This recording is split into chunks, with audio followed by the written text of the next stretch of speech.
audience is playing like Dora the Explorer. There's the hobbits. There.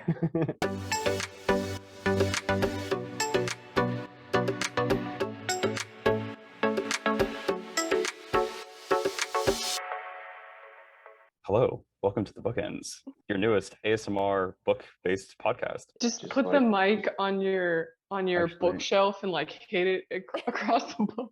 Let's see how that sounds. This is the in-depth book/movie review, sort of. You never asked for. I'm Katie. I read most of the book for the first time. I stopped when we caught up with the movie. And I'm Michael. This is my second time reading the book, and I did read the book the whole way through and watch the movies. Yeah, I also watched the movie. I'm Clayton. I didn't read the book, but the movie was pretty good. And I'm Christine. I watched about a third of the movie, so I'll be your host. This time we're reading Lord of the Rings, The Two Towers by J.R.R.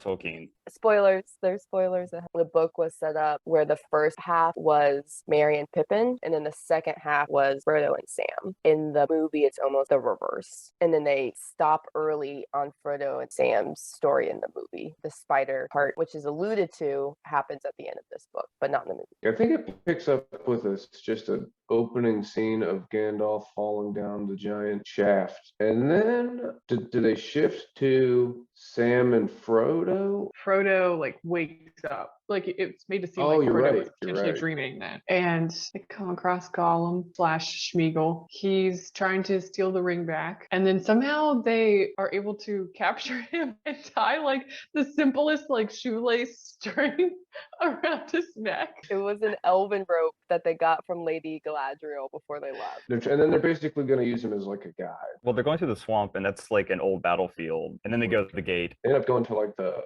Black Gate, and Frodo has his like one heroic moment that he's ever had, and he like sort of saves Sam by becoming a rock. After that, they try to sneak around, and that's when they run into Faramir. He turns out to be Boromir's brother. In the movie, Faramir sort of captures these guys and is kind of a dick to them. You know, he has his own moment with the Ring of Power, but he doesn't actually take it. Yeah, in the movies, he has this like complex where he's the younger child. He's not appreciated. He's always in Boromir's shadow. I have to do all this to prove myself and save Gondor or whatever. But in the book, he's super nice and wise and is like, yeah, actually, Boromir, I loved him, but he had his issues. I totally believe he would have tried to take the ring in order to save Gondor, but he's like, I don't want it. I don't want the ring. We're happy to help you, but let's just like go our separate ways. Yeah, I think the quote from Faramir in the book is, "If I saw the ring on the ground, I would not take it." So plot-wise, it was very similar. In the movie, it was very much like manipulative, and in the book, it was more like diplomatic, I guess. Yeah, Book Faramir was so nice. He didn't drag them into a war zone. He just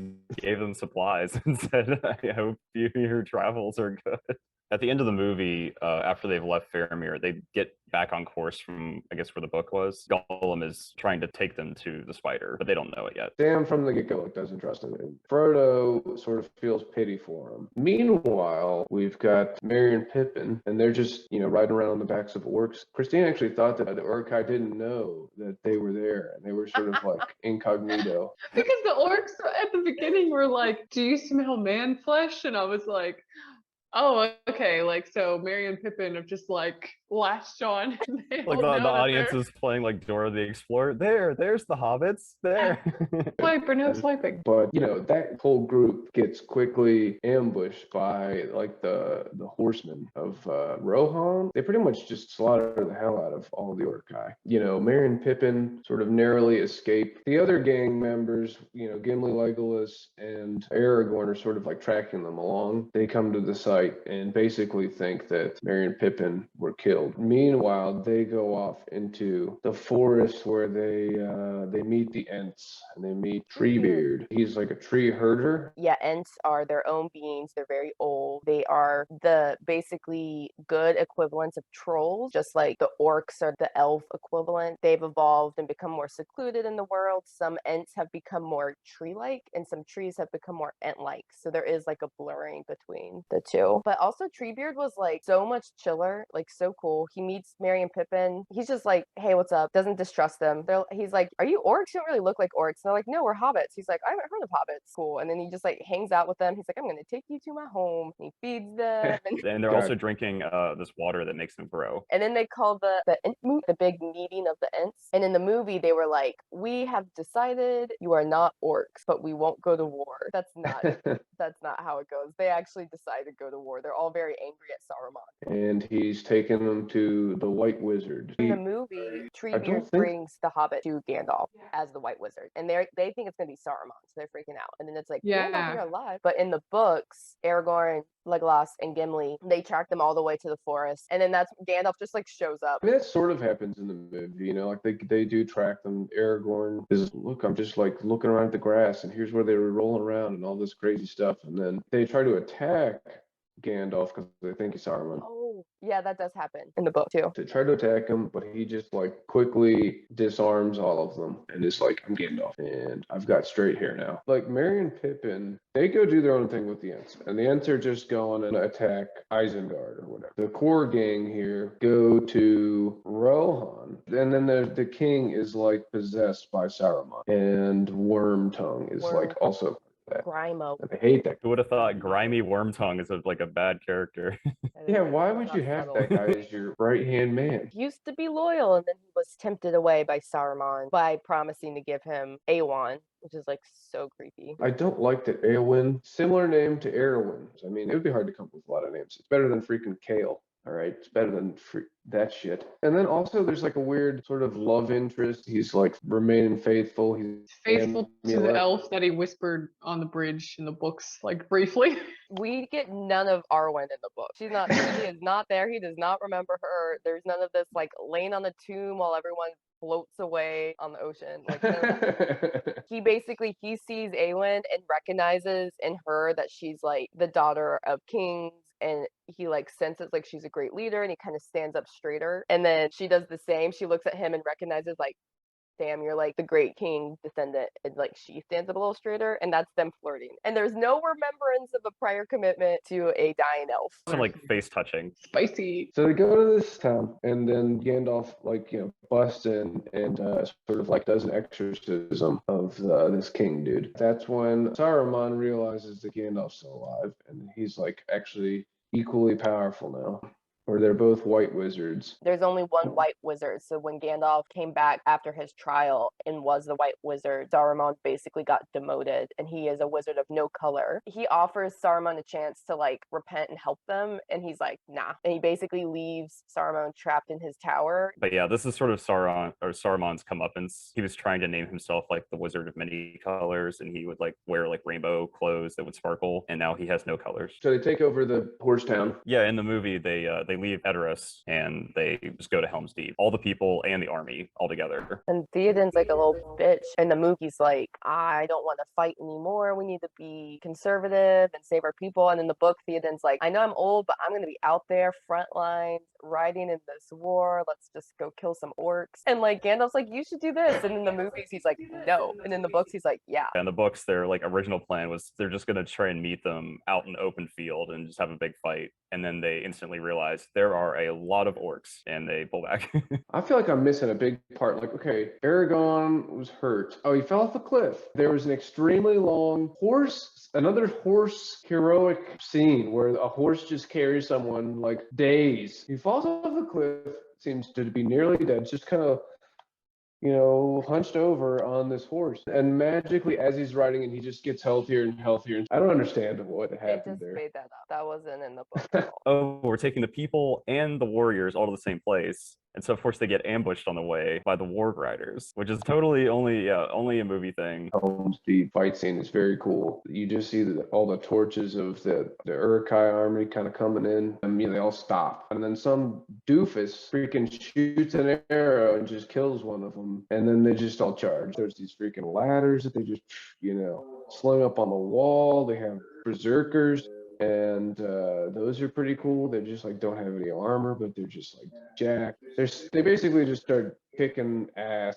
The army does decently. There's some banter between Gimli and Legolas. They just end up getting driven back and they blow up the wall. And again, the horses save the day. What do you know? Up on the hill, there's freaking Gandalf, and there's the rest of the horse people, and they all come down the hill and they just kick a bunch of ass. So a lot of that in the movie was totally fabricated. So like the elves came to help them. That was cool, actually. I forgot about that. It was super cool in the movie. Did not happen in the book. Poor Haldir didn't have to die for no reason. And Gandalf did ride off very fast with Shadowfax to get help. He didn't bring more horse people. He brought the Ents. And the Ents just like created this whole forest and just ate the orc army. But there were some things that were the same in the movie and the book that I thought was funny. Like Gimli and Legolas's competition to see who killed more orcs. That was real. And the scene where Sam is like, this just needs some taters.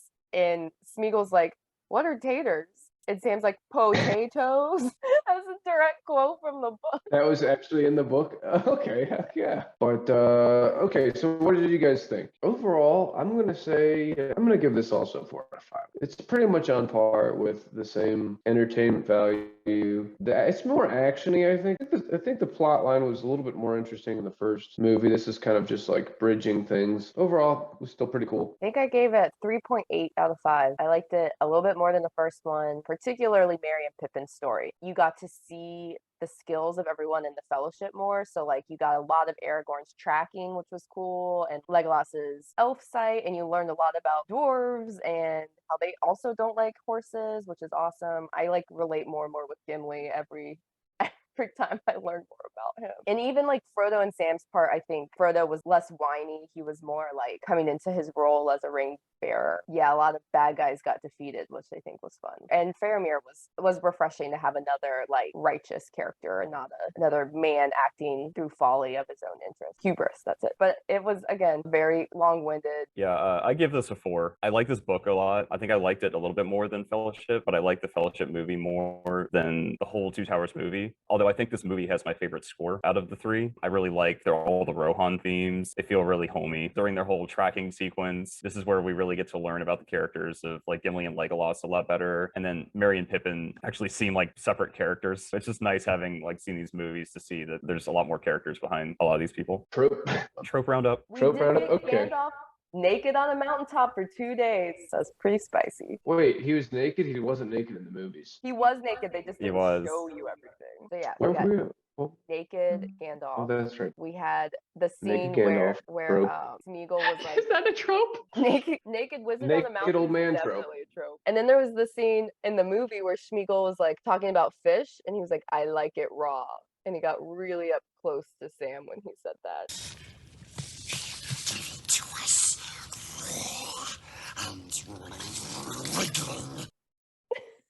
He did.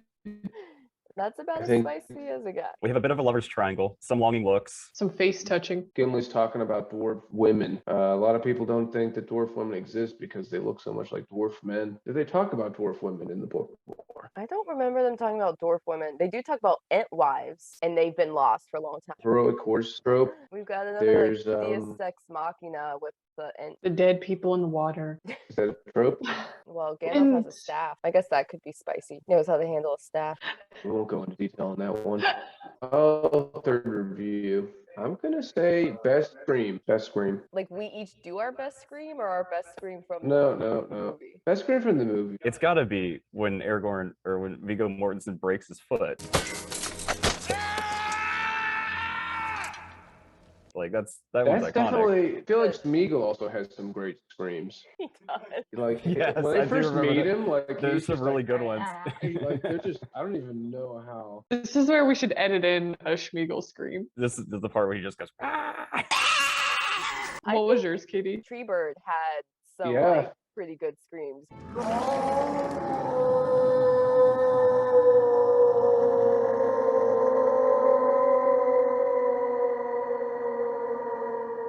Smeagol and Aragorn. Also the Night Wraith. Yeah, the Nazgul screeches literally make all the Gondor soldiers just like hide in terror. That's where the Dementors came from. Yeah, you want to get into our toasted BLTs? BTO. Book, talk, learn. I would like to go first because I want to set the bar kind of low. No, I'm excited. I want to see this. So I did a Middle Earth food guide. There's some food throughout this. I'm just getting kind of hungry watching this movie, so I thought I would do a little how-to here.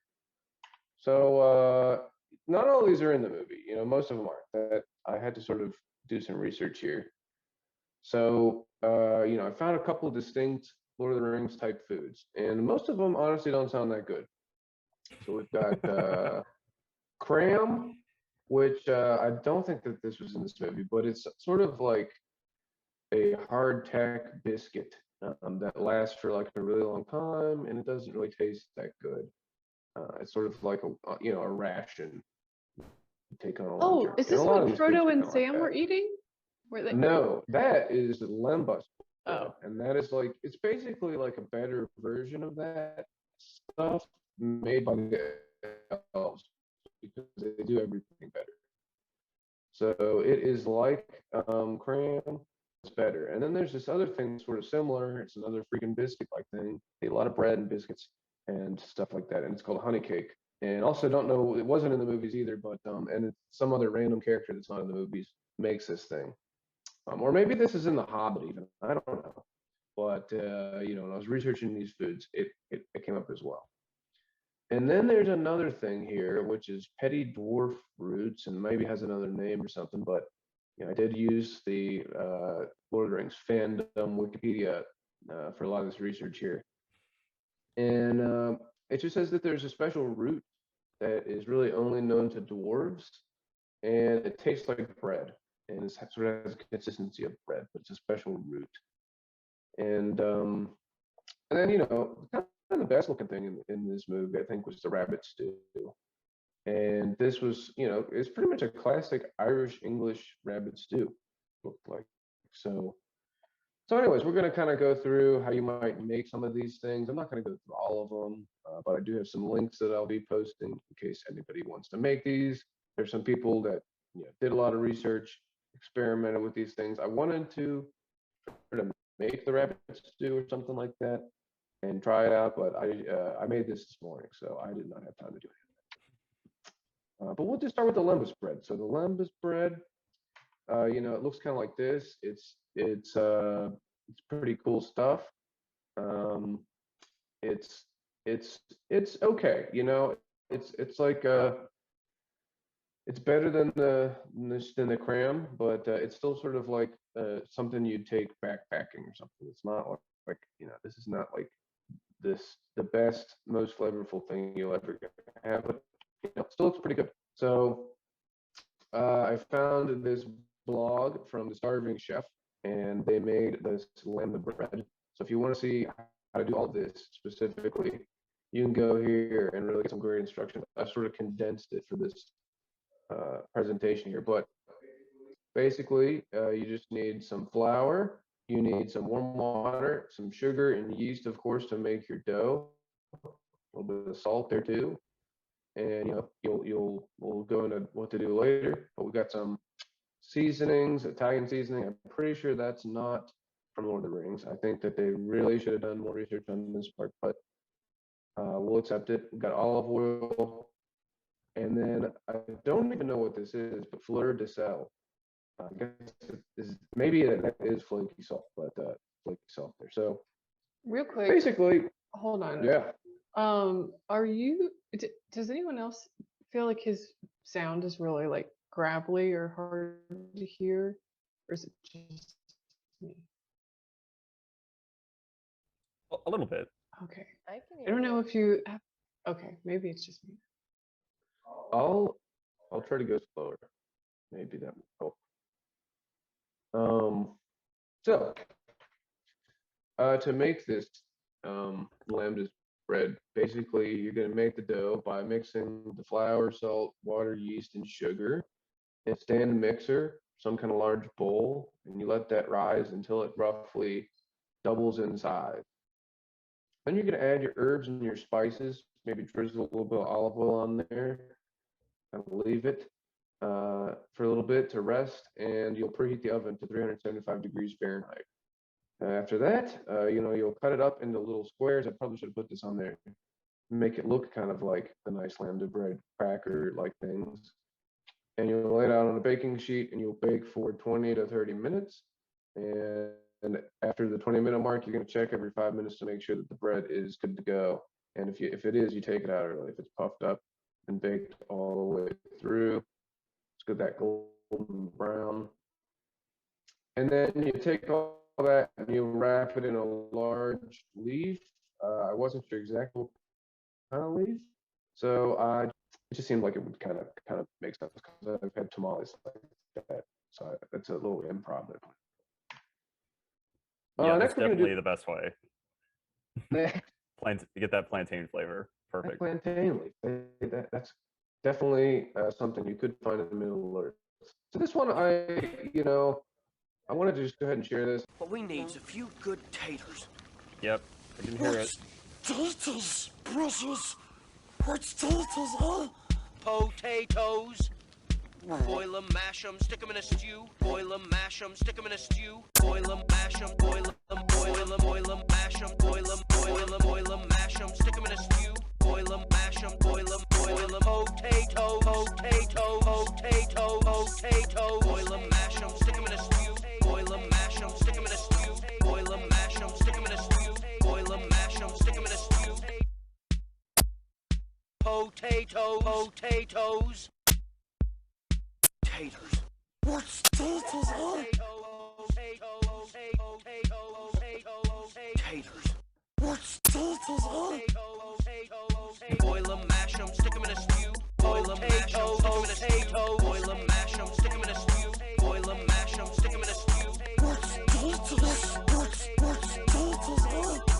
Boil 'em, mash 'em, boil 'em, boil 'em, boil 'em, mash 'em, stick 'em in a stew. Boil 'em, mash 'em, boil 'em, boil 'em, boil 'em, mash 'em, stick 'em in a stew. Taters.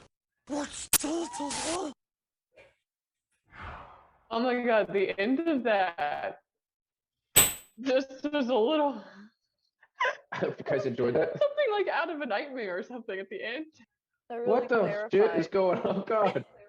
All right. Okay, what do I do? God. Okay. Damn it, YouTube. Well, thank you. Now we know how to boil and mash potatoes. Okay. All right. Don't forget stick 'em Stick 'em in a stew. stew. Oh, I forgot that part. Let me just rearrange my. So here we go. This is from another blog post. This one actually looks pretty good, and I might try to make this. But it's from It's All Geek to Me. That made this rabbit stew, just like Sam. So you're gonna want one rabbit. And if you can't find a rabbit, then you could sort of get some skinless bone-in chicken thighs. They look similar to rabbit legs, I guess. And, it'll be all right. It's not going to be the same. So get yourself a rabbit. You're going to want 3 bay leaves, 5 sprigs of thyme.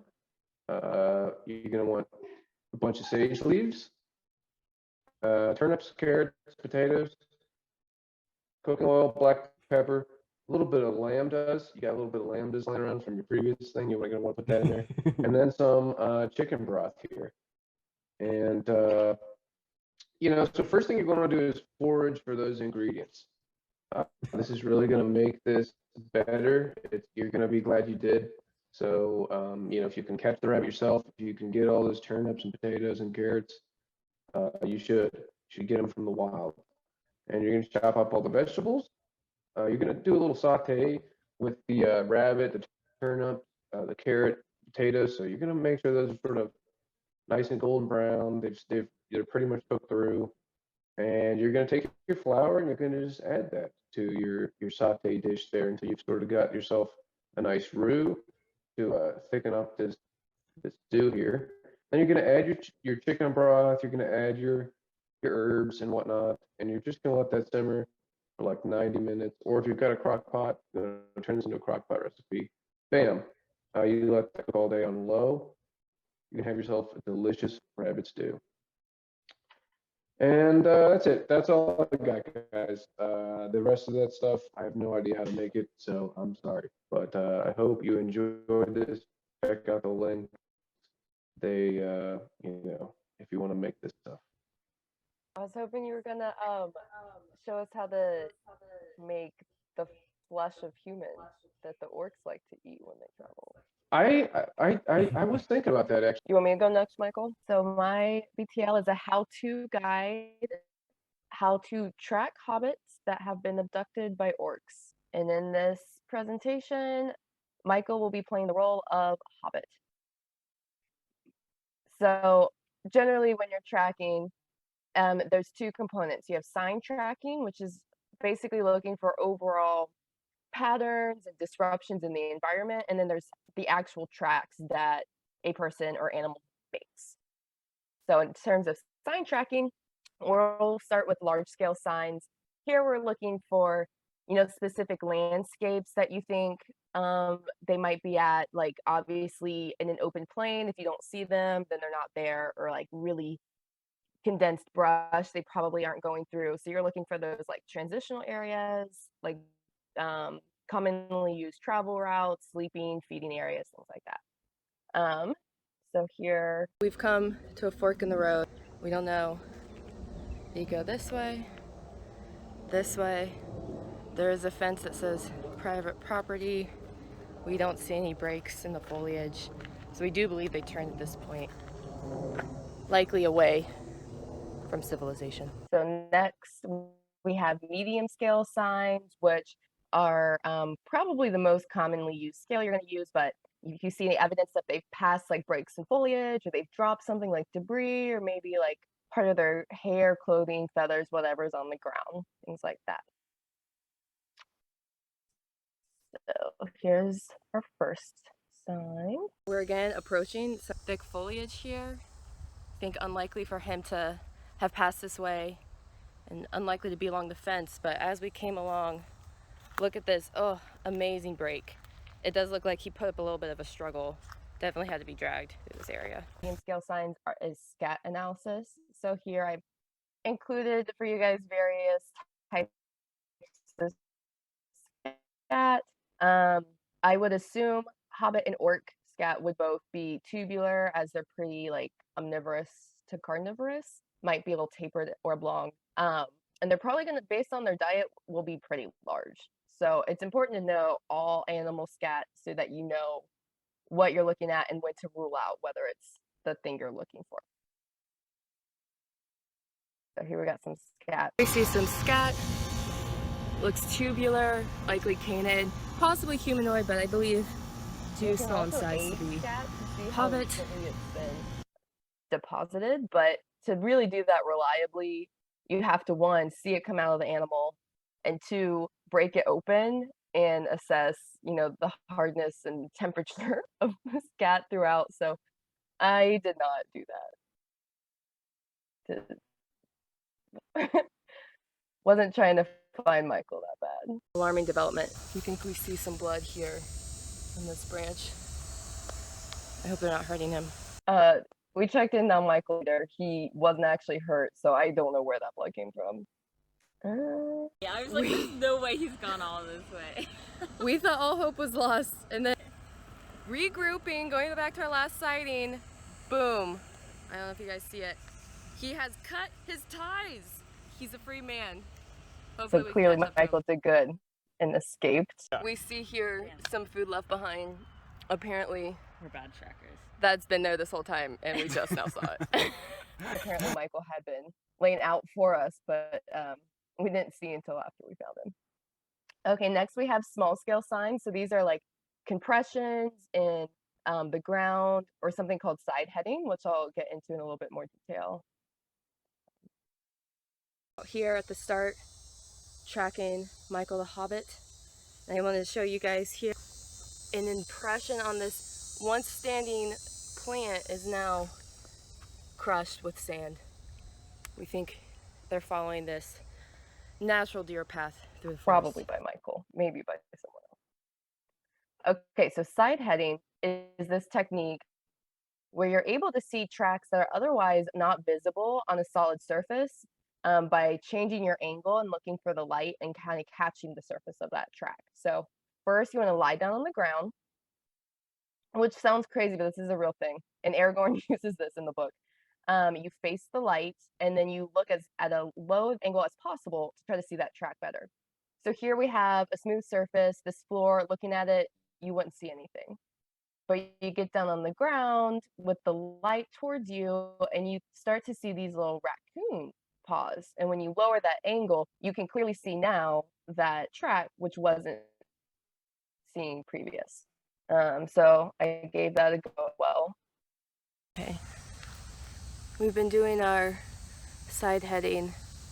You can see one footprint pretty clearly here. Looks like another. We come down this way. Whew. Still heading at least straight in this point.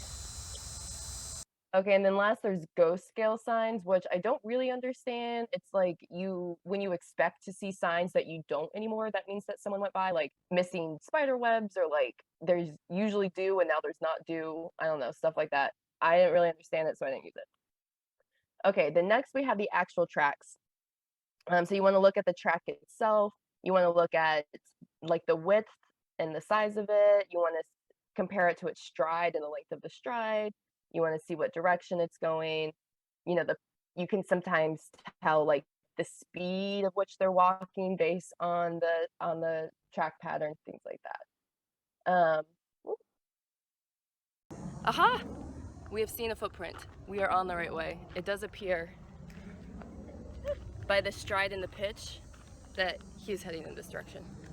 This is just an example of how a creature's track pattern might change with speed.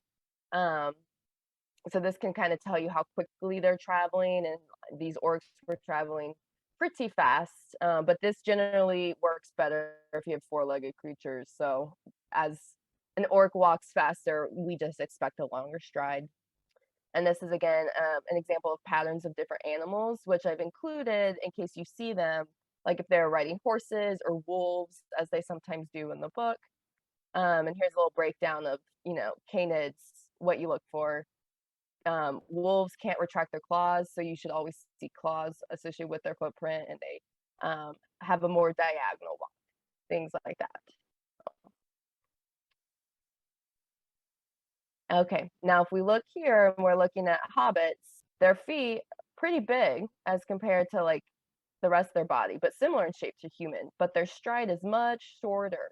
So this comes in handy. I think either looking at man or the Sasquatch foot here would be a good example of a hobbit. The orcs, as we know, were kind of bred with man and goblin, and they're like all over the place because Saruman was getting a little unethical. So I think their footprints could probably fall anywhere along the spectrum. This is, what we kind of saw for Michael when we made it take a shoe off. This is, a typical male stride, like a man or an orc, but then a hobbit we would expect more closely related like this. But the most important thing is don't give up, keep going. We've been following rather a backwards path.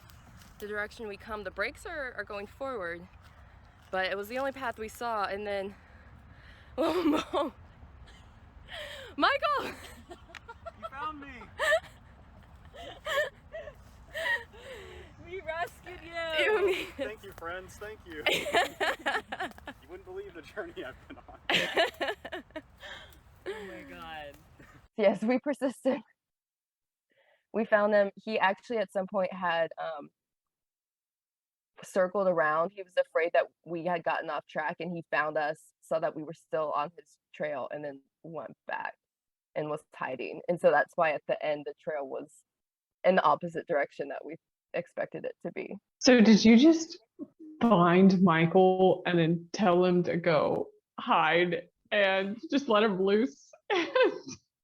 Yes. That was really cool. So is Michael's BTL how to get away from people Yeah. and how to get out of bindings? How to escape? Yeah, that would have been funny. Love this. So I have this thing where I always, wait till the last minute to get this stuff done. And so I'm sitting here this last week. Oh my gosh, how do I finish this story as fast as physically possible? And so this is speeding through Lord of the Rings. Okay, reading the book. You can look up online for like an average person reading at 250 words per minute, which is about a page, a little less than a page per minute. It take about 8 hours.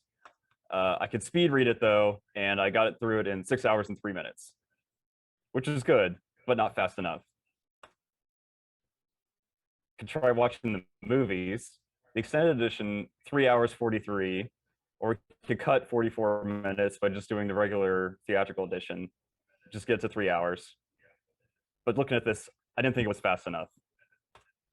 I could play the video game.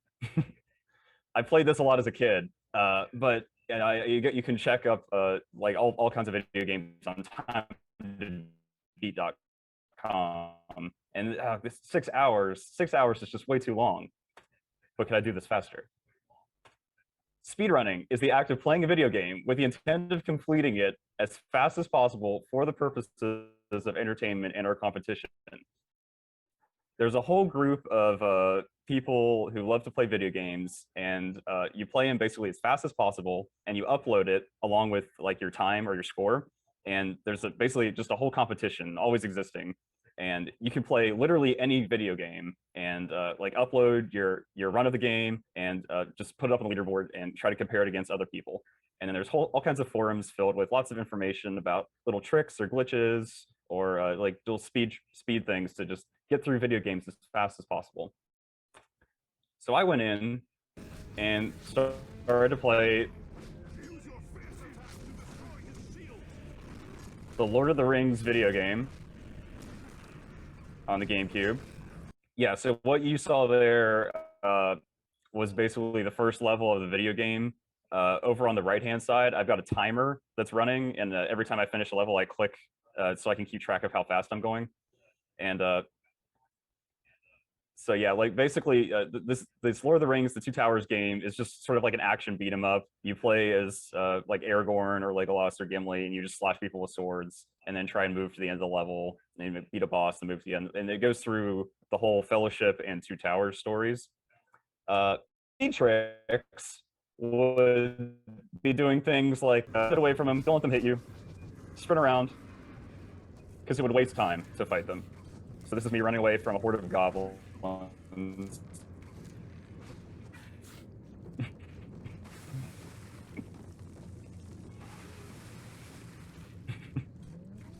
And then there's tricks to like fighting the bosses really fast. So this is an example of me fighting the troll, and there's like big tricks on like where to stand and where to shoot. So here I can finish off the troll. Boom. Lots of these stages are full of like you just have, and so you can take them all out in one shot as fast as you possibly can, because it would waste time if you didn't know where they were. So you just have to memorize where they are. Shoot blindly. This is the classic scene where the orcs are coming after the people in Rohan, because it would waste time to save the people. These people are getting chased, the guy's on fire, run away. I don't have time to save them. Just have to sprint to the end of the level as fast as possible.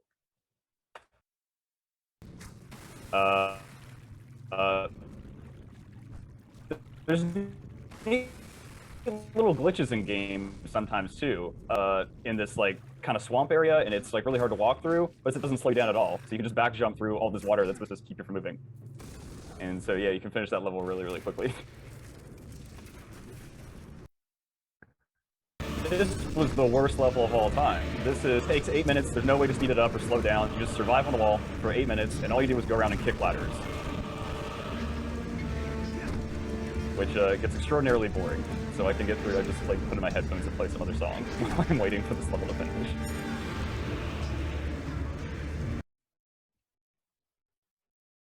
And this is the very end of the game.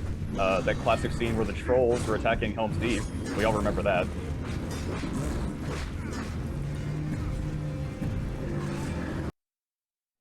And I'm officially done.